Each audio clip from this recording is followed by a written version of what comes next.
Se suponía que sería un momento de despedidas silenciosas. Un último suspiro compartido antes de que el mundo siguiera adelante sin Javier. Pero antes de que se susurrara la última condolencia, Sofía se giró hacia mí, sus tacones resonando contra las baldosas de mármol como disparos, y dijo, lo bastante alto para que todos los presentes lo oyeran. No era su verdadera familia. Me quedé helada. El aire abandonó mis pulmones. Por un segundo, pensé que había oído mal. Que el dolor había distorsionado mi percepción. Pero no, ella lo mostró, la escritura de la casa, sostenida como un trofeo en su mano perfectamente cuidada. Su nombre. Mi nombre. El tuyo no está. Los murmullos comenzaron de inmediato. Los sentí reptando por las paredes de la iglesia. Cuellos girados. Ojos abiertos. Algunos con lástima. La mayoría con juicio. Miré a mi alrededor, esperando que alguien, cualquiera, hablara por mí. Pero todos permanecieron inmóviles. Incluso su hermano, que había brindado en nuestra boda, evitó mi mirada. Vestía de negro por Javier. Pero ahora, de pie allí, me di cuenta de que también lloraba la última pizca de dignidad que me quedaba. Creo que deberías irte, añadió Sofía, con una voz melosa y falsa. Este ya no es tu lugar. Ni siquiera me dio tiempo de recoger la foto que había colocado junto al ataúd. La de Javier y yo riendo en nuestro 10º aniversario. La dejé allí. ¿Qué más podía hacer?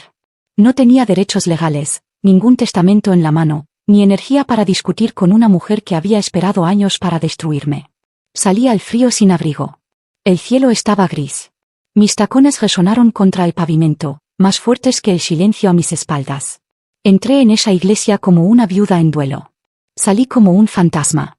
Y aún así, 2 días después, el hombre muerto que amé hablaría más alto que todos ellos. Conocí a Javier en la librería de la calle Gran Vía, la que tiene suelos de madera crujiente y discos de jazz polvorientos cerca de la caja. Me preguntó por la novela que sostenía, y en 2 meses, era él quien la sostenía, fingiendo que le gustaba la ficción literaria solo para hacerme sonreír. Era cálido, atento, mayor, alguien que había vivido lo suficiente para saber qué importaba y qué no. Un hombre con arrugas de risa, no con muros. Cuando nos casamos, Sofía ya tenía 18 años. Una tormenta envuelta en seda. Llevó un vestido blanco a nuestra boda, no marfil, blanco, e hizo un brindis que sonó más como una amenaza que como una bendición. Por las segundas oportunidades, dijo, alzando su copa mientras sus ojos perforaban mi vestido. Sonreí cortésmente. Todos los demás la imitaron, inseguros. Pero sentí la daga tras su sonrisa. Lo intenté. Dios, cómo lo intenté. Hice sus pasteles de limón favoritos para su cumpleaños. Recordé las fechas de sus exámenes, dejé notas de ánimo. Le compré una pulsera grabada cuando entró en la Complutense. Esperé a que me llamara algo más cálido que la esposa de mi padre, pero nunca lo hizo. Ni una vez. Nunca Carmen. Nunca mamá. Solo la sustituta en la casa de Javier. Aún así, me mantuve en silencio. Porque Javier la adoraba. Y yo lo adoraba a él. Cuando enfermó, ella desapareció. El trabajo es demasiado intenso. No quiero recordarlo así. ¿Lo entiendes, verdad? Dije que sí, aunque todo dentro de mí gritaba que no. Las semanas se convirtieron en meses. Publicaba fotos en la playa de Mallorca, sonriendo ampliamente, cóctel en mano, mientras yo le daba sopa a su padre y cambiaba las sábanas que ensuciaba en mitad de la noche. Estuve allí en lo peor. Durante los accesos de tos violentos, las fiebres de medianoche, los silencios que gritaban más fuerte que el dolor. Hubo noches en las que dormí en el suelo junto a su cama de hospital, con una mano sobre la suya por si necesitaba saber que aún estaba allí. Sofía no lo visitó. Ni una sola vez en esas últimas semanas. Me dije que estaba de luto a su manera. Que no todos están hechos para llevar el dolor igual. Que tal vez cambiaría. Pero una noche, 3 meses antes de que Javier falleciera, lo escuché hablando por teléfono con su abogado. Su voz estaba cansada, pero clara. No quiero que ella manipule nada. Tiene que estar protegido. Carmen debe estar a salvo. Le pregunté al respecto. Lo descartó, dijo que lo explicaría después. Que había papeles que ordenar. Pero nunca lo hizo. Tal vez pensó que tenía más tiempo. Tal vez confió en el sistema. Tal vez, simplemente no quiso creer de lo que era capaz su propia hija. Tras el funeral, todo encajó. Sofía no había sido solo fría. Había sido calculadora. Estratégica. Cada ausencia, cada desaire, cada sonrisa fingida, todo era parte de algo más grande. Mientras yo luchaba por su vida, ella luchaba por su legado. ¿Y lo peor? Pensó que ya había ganado. El motel olía a lejía y desesperación. El tipo de lugar con una luz fluorescente parpadeante y una colcha fina que ni siquiera fingía estar limpia. Pero tenía una puerta que podía cerrar con llave, una ducha con agua tibia y espacio suficiente para la pequeña maleta que logré tomar antes de que Sofía cerrara la puerta principal en mi cara. Me senté en el borde de la cama, aún con mi vestido de funeral. Encaje negro, ahora arrugado y manchado de rímel. Los zapatos me apretaban. La cabeza me palpitaba. Mi esposo estaba muerto. Mi hijastra lo había tomado todo. Y no tenía a quién llamar. Probé con la cuenta conjunta primero, denegada. Luego la tarjeta de crédito, congelada. Sofía había actuado rápido. No me sorprendería si lo hubiera preparado desde el momento en que Javier dio su último aliento. Tal vez incluso antes. El abogado finalmente devolvió mi llamada la mañana siguiente. Cortés. Cauteloso. Sí, señora Morales. Hubo un testamento revisado. Su esposo lo presentó 3 meses antes de fallecer. Sin embargo, hay una complicación. Por supuesto que la había. La versión actualizada fue impugnada. El equipo legal de Sofía presentó una reclamación afirmando que su esposo no estaba en plena facultad mental cuando firmó los nuevos documentos. Hasta que el tribunal resuelva el asunto, la herencia está en un limbo legal. Limbo legal. Así lo llamaron. Como si fuera un purgatorio suave, no la lenta asfixia que realmente era. Entonces, ¿qué debo hacer?, pregunté, con la voz áspera. Hubo una pausa. Demasiado larga. Me temo que, por ahora, no hay nada. Nada. No lloré. Todavía no. Eso vendría después, cuando el sol se pusiera y el silencio de esa habitación de motel me envolviera como un sudario. Me acosté en la cama, aún vestida, mirando el techo agrietado mientras un televisor en la habitación contigua reproducía una vieja comedia, con risas grabadas que resonaban a través de las paredes como una burla. Ya no era Carmen. Ni la esposa de Javier. Ni nada de Sofía. Ni parte de ningún hogar. Solo una mujer sin dirección, sin derechos, sin poder. Un fantasma en su propia vida. A la mañana siguiente, caminé hasta el diner más cercano y pagué un café con monedas. La camarera me miró como si estuviera perdida, y no estaba equivocada. Me senté en una mesa esquinera, cuidando el líquido amargo, preguntándome cuánto tiempo podría estirar el poco dinero que me quedaba. Y entonces entró el recepcionista del motel, sosteniendo un sobre amarillo en la mano. ¿Es usted la señora Morales? Asentí, mi corazón latiendo por primera vez en días. Me lo entregó. Sin remitente. Solo mi nombre. Escrito con la letra de Javier. La tinta estaba ligeramente borrada, como si lo hubiera escrito apresuradamente, o entre lágrimas. Lo miré por un largo momento, con los dedos temblando. No esperaba nada más de él. Ya no. Pero tal vez me había dejado algo que Sofía no podía robar. El sobre pesaba más de lo que debería. No por su peso, sino por su presencia, como si contuviera algo sagrado. No lo abrí de inmediato. Primero lo sostuve contra mi pecho, cerré los ojos y me permití sentir a Javier de nuevo, aunque fuera por un segundo. Su letra era inconfundible, afilada, inclinada, siempre un poco apresurada. Solía bromear diciendo que parecía que siempre llegaba tarde a sus propios pensamientos.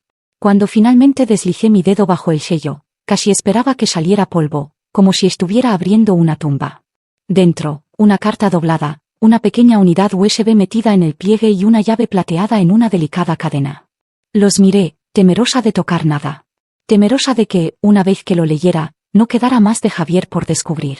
Pero se lo debía, a él, a lo que fuera esto. La carta comenzaba simplemente. Mi Carmen. Si estás leyendo esto, significa que no tuve la oportunidad de decírtelo en persona. Lo siento.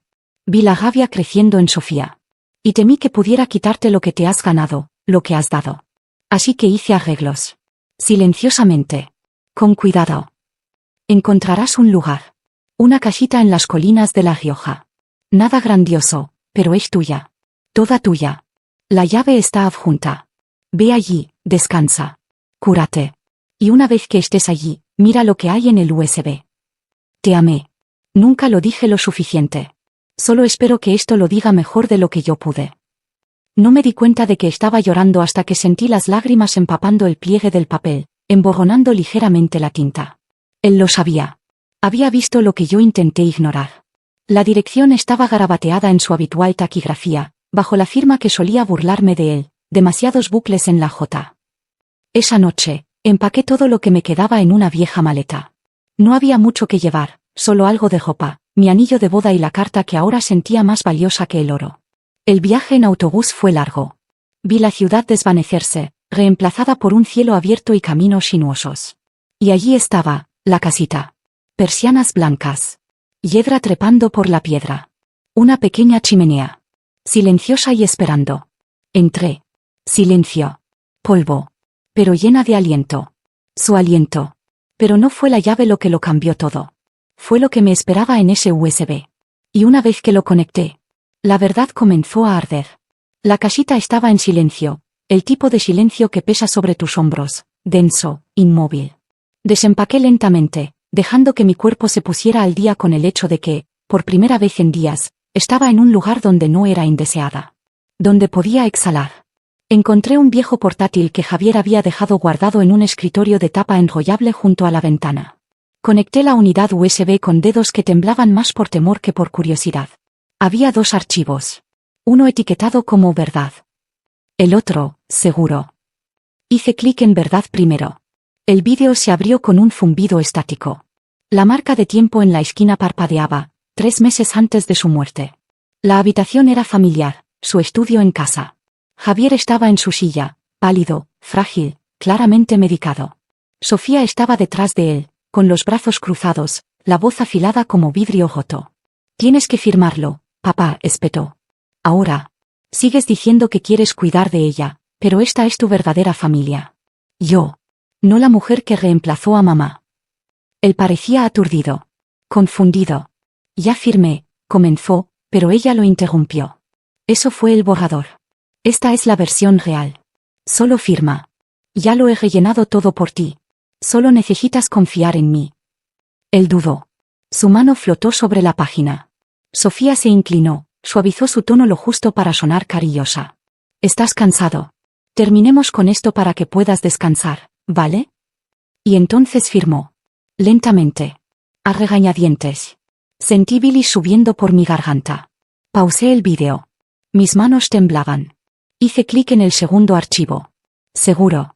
Sofía estaba en una habitación poco iluminada, sosteniendo una copa de vino. La cámara de su teléfono estaba inclinada hacia arriba. Su rostro brillaba con una satisfacción presumida. No tiene ni idea, dijo riendo. Voy a echar a esa bruja en cuanto él muera. ¿La casa? Mía. ¿El dinero? Mío. Solo tengo que sobrevivir unas semanas más de lágrimas falsas. Alguien fuera de cámara soltó una risita. ¿No es eso un poco duro?, preguntó la amiga. Sofía puso los ojos en blanco. Por favor. Es patética. Probablemente él le dejó una taza de té y una nota de despedida bonita. Yo tengo el resto asegurado. Cerré el portátil de golpe. Todo mi cuerpo vibraba, no de sorpresa, sino de furia. Furia cruda, eléctrica. Volví al sobre. Debajo de la carta, había una nota más pequeña, casi escondida. Lleva esto a Antonio. Él sabe qué hacer. Antonio, el abogado privado de Javier.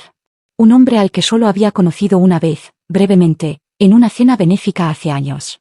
Recordé su presencia tranquila, su firme apretón de manos. Javier siempre decía que confiaba en Antonio más que en nadie. Llamé al número que Javier había escrito bajo la nota. Antonio contestó al segundo timbre. Carmen dijo, sin dudar. Te estaba esperando. A la mañana siguiente, conduje 2 horas hasta la ciudad. La oficina de Antonio estaba en un edificio sin letrero, escondido entre una floristería y una panadería cerrada. Me recibió en la puerta con una carpeta ya en la mano. No pidió el USB. Simplemente me indicó que me sentara y abrió la carpeta en el escritorio entre nosotros. Esto, dijo, es el testamento original, legalmente vinculante. Firmado, atestiguado, notariado. Archivado en mi bóveda bajo las instrucciones de Javier. Me nombraba a mí, y solo a mí, como la única beneficiaria. No solo la casita. La finca. Los viñedos. Las cuentas bancarias. Todo. Sofía había falsificado un reemplazo, lo presentó días después de la muerte de Javier. Afirmó que era su deseo final. Pero lo que no sabía, lo que no tenía forma de saber, era que Javier había hecho una declaración en vídeo para acompañar el testamento real. Antonio giró su portátil hacia mí. La pantalla parpadeó y luego se estabilizó. Javier apareció. Frágil, sí, pero lúcido. Su voz clara, sus ojos firmes. Si algo me sucede, y mi testamento original es impugnado, esto es para afirmar que yo, Javier Morales Fernández, actué sin coacción. Mi decisión de dejar mi herencia a mi esposa, Carmen, es definitiva, tomada en plena facultad mental y refleja mis verdaderas intenciones. Cualquier documento posterior fue creado bajo presión y debe ser desestimado. La marca de tiempo y la certificación legal se deslizaban por la parte inferior del vídeo. Era irrefutable. Inquebrantable. Me quedé allí, sin aliento, mientras Antonio detallaba los siguientes pasos: presentación legal, impugnación formal, orden judicial de emergencia. Ella no se quedará con la casa, Carmen dijo. No se quedará con nada. Asentí lentamente, aún dejando que la verdad calara. Sofía lo había planeado todo, hasta el día del funeral. Pero Javier había planeado mejor. Vio a través de su amargura. Vio su ambición. Y silenciosamente, con las últimas onzas de su fuerza, me protegió desde el más allá. No estaba ahogada. Era todo. Y Sofía estaba a punto de descubrir exactamente a quién había subestimado. No perdí el tiempo. A la mañana siguiente de reunirme con Antonio, presenté la reclamación legal. Él lo vio todo, rápido, preciso, sin emociones. Como un cirujano extirpando podredumbre. Todo lo que tuve que hacer fue entregar las pruebas. Las grabaciones. La declaración en vídeo. El testamento firmado y notariado. Y luego esperamos. Imaginé a Sofía riendo, tomando vino en la terraza de la finca, aún convencida de que había ganado. Creyendo que yo estaba pudriéndome en alguna habitación de motel, aferrándome a migajas. Me pregunto si siquiera pensó en mí. O si, en su mente, ya me había ahogado tan completamente que ya no existía. Pero cuando la citación judicial llegó a su puerta, entregada en mano por un oficial, ya no pudo fingir. Antonio me llamó con el fallo 2 semanas después. El juez revisó todo, dijo con calma. El testamento original se mantiene. Los documentos falsificados han sido declarados fraudulentos. Con efecto inmediato, eres reconocida como la única heredera legal de la finca Morales. No lloré. No reí. Solo me quedé muy quieta, mirando la pared de la casita como si esperara que se derrumbara bajo el peso de todo lo que había cargado. Sofía recibió la notificación de desalojo esa misma tarde. Tiene 7 días para abandonar la propiedad, decía. Simple. Formal. Brutal. No volví por el drama. No necesitaba verla rabiar o gritar o arrojar cosas. Eso me habría hecho como ella. Y ya había terminado de intentar probar que tenía gracia. Ahora sabía quién era. Pero el 7º día, conduje por el largo camino de entrada y estacioné justo fuera de las puertas de la finca. Me quedé dentro del coche por un rato, con el motor apagado, observando desde lejos la casa que una vez amé. Esperaba sentirme triunfante. Vengativa. Pero todo lo que sentí fue silencio. Entonces la vi. Sofía. Arrastrando 2 maletas oversized por los escalones delanteros, el cabello desordenado, gafas de sol cubriendo su rostro aunque estaba nublado. Luchaba con el peso de las maletas, tropezando ligeramente cuando una rueda se atascó en el camino de piedra. No había nadie para ayudarla. Ni chofer. Ni amiga. Ni cámara para actuar. Estaba llorando. Sola. Me quedé detrás del cristal tintado. Ella no me vio. Y no necesitaba que lo hiciera. La puerta principal estaba abierta detrás de ella, los últimos restos de su arrogancia siendo arrancados como malas hierbas. Y justo encima, clavada cuidadosamente en la madera blanca, había una nueva placa de latón. Señora Carmen Morales, única propietaria. Ella la miró. Se detuvo. Y por un momento, pensé que podría girarse y arrancarla. Pero no lo hizo. La miró fijamente, congelada, luego bajó la cabeza y continuó arrastrando sus cosas hacia un taxi que esperaba. Nunca miró atrás. Esperé hasta que se fue antes de salir del coche y caminar hacia la puerta. El aire olía diferente. Más ligero. Como si la casa misma estuviera exhalando, finalmente libre de la amargura que había envenenado sus pasillos. Entré. El polvo se había asentado. El aire estaba quieto. Pero ahora era mío. Todo. La sala donde una vez organicé la cena de Navidad. El jardín que cuidé con Javier en mañanas tranquilas. El solarium que construyó solo para que yo leyera. Ya no eran habitaciones de fantasmas. Eran mías para reclamar. Me quedé en la puerta por un largo tiempo, dejando que el silencio me envolviera, no como un sudario esta vez, sino como una capa. Protectora. Cálida. Esto no era venganza. Era justicia. Y había tomado su tiempo, pero llegó justo a tiempo. Regresé a la casita una vez que la finca estuvo completamente resuelta. La casa era mía, sí, pero guardaba demasiados ecos. Demasiadas sombras de discusiones, de cenas tensas, de las miradas gélidas de Sofía por el pasillo. No quería paredes que me hubieran visto suplicar. Quería un lugar que me hubiera esperado con amor silencioso. La casita me recibió como siempre lo había hecho. Crujidos suaves en el suelo de madera. Una brisa que olía a lavanda y pino. El tipo de quietud que no estaba vacía, sino llena. Llena de memoria, llena de promesas. Afuera, los campos de lavanda que Javier plantó detrás de la colina comenzaban a florecer. Parches de violeta suaves se mecían gentilmente con el viento. Parecía algo salido de un sueño. Me quedé en el porche por un largo rato, descalza, con un café en la mano, respirando la mañana. En el sótano, encontré la botella. Estaba metida en una caja de madera marcada con el año en que nos conocimos. Polvorienta, pero perfectamente conservada. La etiqueta estaba escrita a mano. Reserva de Carmen. Debajo. Del viñedo que nunca supiste que compré, hasta ahora. Reí suavemente. Por supuesto que lo había hecho. Siempre un paso por delante, incluso cuando yo estaba demasiado atrapada en el presente para imaginar un futuro. Destapé la botella, serví una copa y la llevé afuera. El sol comenzaba a ponerse, proyectando oro sobre la lavanda. Me senté en la silla de madera que Javier construyó con sus propias manos y alcé la copa al cielo. No brindé por la venganza. Brindé por sobrevivir. Por la gracia. Por un amor que, al final, superó la crueldad. Por un hombre que vio lo que yo no pude. Y se aseguró de que no me quedara con nada. Tomé un sorbo lento y dejé que el calor se asentara en mi pecho. El sabor era rico, terroso y sorprendentemente dulce, como la paz en forma líquida. En la distancia, un pájaro gritó, agudo y claro. Y pensé. Ella pensó que me enterró con él. Pero yo apenas estaba comenzando. Y por primera vez en meses, sonreí, y lo sentí de verdad.